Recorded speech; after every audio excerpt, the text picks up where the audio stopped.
Hello बच्चा लोग, क्या हाल चाल आप सबके। उम्मीद करता हूँ आप सब ठीक होंगे। तो एक बार आपका फिर से स्वागत है आपके अपने यूट्यूब चैनल KKSG2016 पर, जहाँ पर हम आपको 9th क्लास की फिजिक्स पढ़ा रहे थे। 9th क्लास की फिजिक्स के जो पहले 2 चैप्टर हैं, एक motion and second is force and laws of motion, वो हम कंप्लीट कर चुके हैं। तो आज की वीडियो में हम जो आपका 3rd चैप्टर है ग्रेविटेशन, उसे आज हम स्टार्ट करने वाले हैं, जिसमें आज हम पढ़ेंगे एक तो ग्रेविटेशन के बारे में थोड़ा सा इंट्रोडक्शन, दूसरा every object in the universe की हर एक ऑब्जेक्ट यूनिवर्स में कैसे एक दूसरे को अट्रैक्ट करती है, तीसरा and most important topic universal law of gravitation.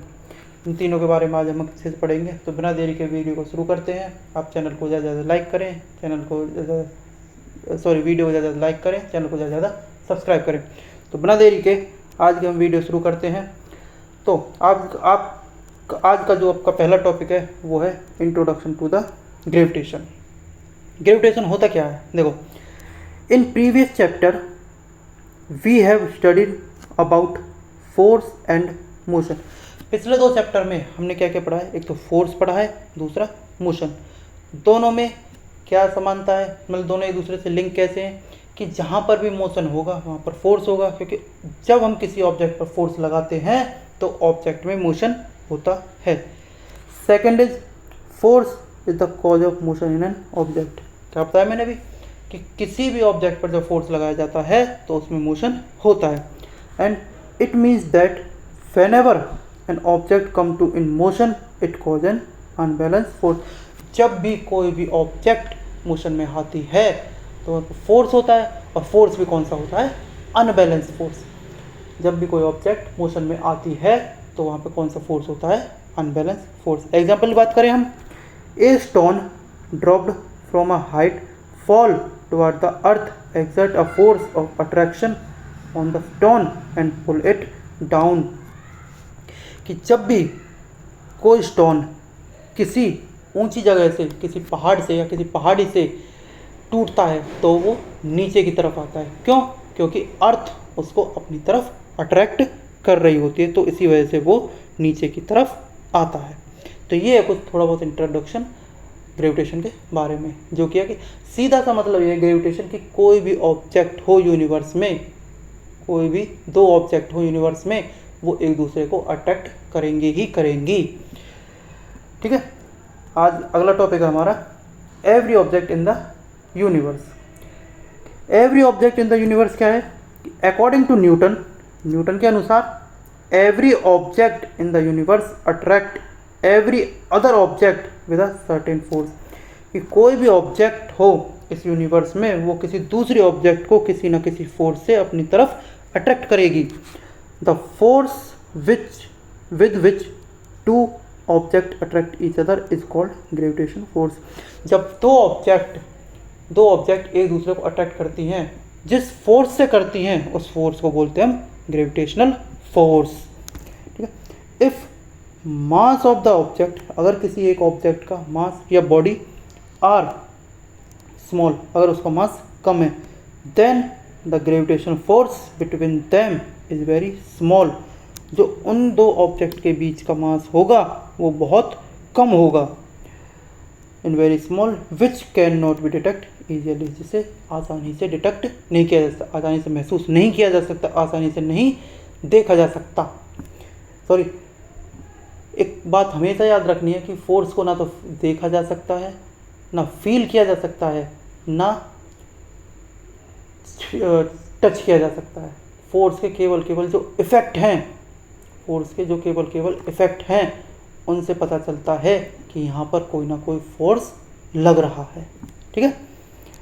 दूसरा, if however one of the object और बॉडी इज़ वेरी बिग, कि अगर कोई एक ऑब्जेक्ट या बॉडी बड़ी है, with a large mass, have a large mass, कि उसका मास ज़्यादा है, then the gravitation force become very large and it effect can be seen easily.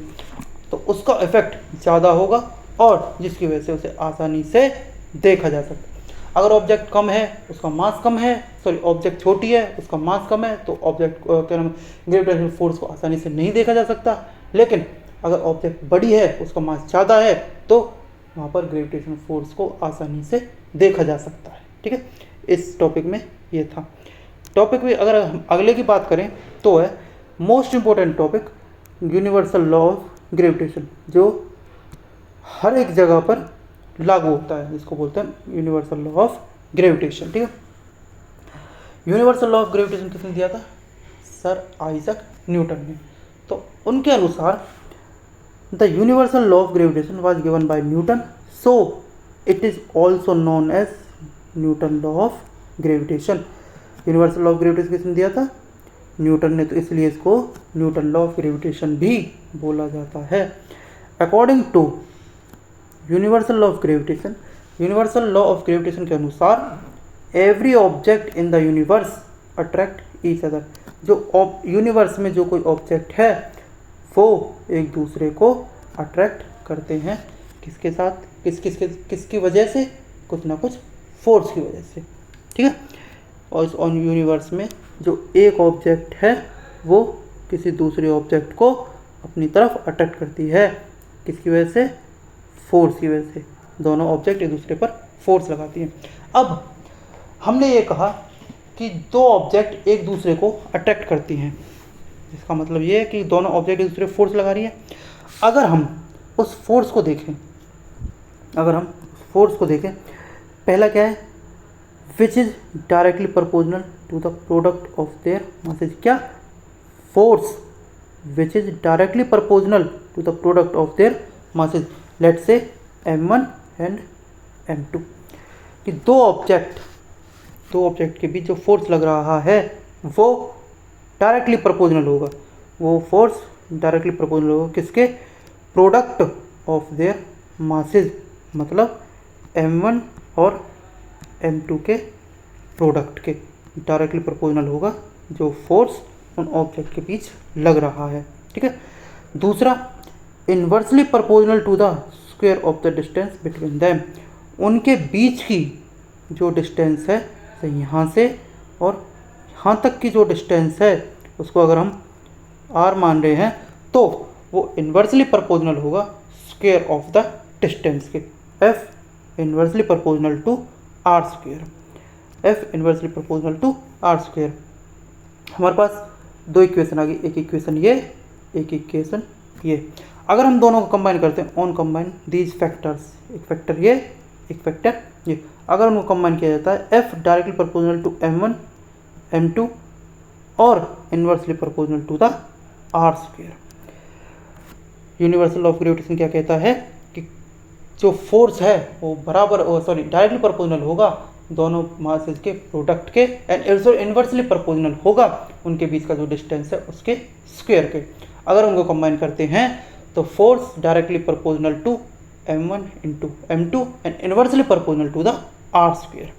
ये था फोर्स के बारे में जो हमने अभी पता किया है। ठीक है, अब ये सबको पता है कि जब डायरेक्टली प्रोपोर्शनल साइन आ जाता है तो उसको हटाने के लिए हम कोई ना कोई कांस्टेंट यूज़ करते हैं। अब इसमें जो कांस्टेंट यूज होगा वो क्या होगा? क्या मतलब? f, ये क्या था? f directly proportional to m1 m2 upon r square, यही था। अब हम इस डायरेक्ट प्रोपोर्शनल साइन को हटाएंगे तो क्या आएगा? f equal to g m1 m2 upon r square, m1 m2 upon r square, जिसमें m1 क्या था? Mass of the first object, m2 क्या था? Mass of the second object, and r square क्या था? Force of the square of the distance between them.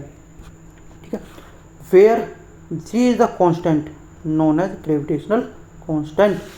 जो g है वो क्या है? Gravitational constant, and the value of g does not depend on, कि जो g की वैल्यू है वो, एक बात हमेशा याद रखनी कि जो g की वैल्यू है वो पूरे यूनिवर्स में बराबर होती है।